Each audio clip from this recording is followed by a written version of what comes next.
दोस्तों, देश में आज हजारों कंपनियां हैं, लेकिन क्या आप जानते हैं देश की पहली कंपनी कौन सी थी?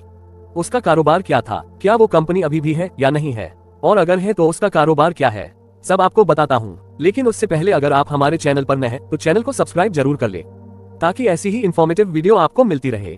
सरकारी आंकड़ों के मुताबिक जनवरी 2025 तक देश में 28 लाख से ज्यादा रजिस्टर्ड कंपनियां हैं, जिनमें से लगभग 65% सक्रिय हैं, बाकी में से 35% निष्क्रिय हैं, 3.61% कंपनियां बंद होने की कगार पे हैं और 0.26% बंद हो चुकी हैं। अब आइए देश की पहली कंपनी के बारे में विस्तार से जानते हैं।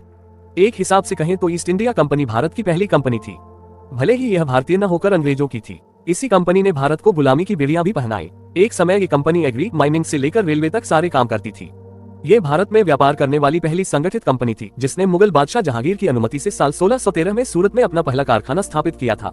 बता दें, 17वीं सदी की शुरुआत में यानी सन 1600 ईस्वी के आसपास भारत की जमीन पर पहला कदम रखने वाली ईस्ट इंडिया कंपनी ने सैकड़ों साल तक देश पर शासन किया। 1857 तक भारत पर इसी कंपनी का कब्जा था, जिसे कंपनी राज के नाम से इतिहास में पढ़ाया जाता है। ईस्ट इंडिया कंपनी की स्थापना सन 1600 में 31 दिसंबर को हुई थी। इस कंपनी को बनाने के पीछे एकमात्र उद्देश्य ब्रिटिश साम्राज्यवाद को बढ़ावा देना था। कंपनी मूलतः व्यापार करने के लिए बनाई गई थी, लेकिन उसे कई विशेष अधिकार प्राप्त थे, जैसे युद्ध करने का अधिकार। कंपनी को ब्रिटिश राज ने यह अधिकार अपने व्यापारिक हितों की रक्षा करने के लिए दिया था। इस कारण ईस्ट इंडिया कंपनी के पास ताकतवर सेना भी हुआ करती थी।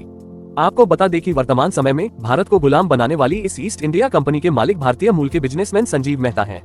भारतीय मूल के संजीव मेहता ने 2010 में $15 मिलियन यानी लगभग 120 करोड़ रुपए में इस कंपनी को खरीद लिया।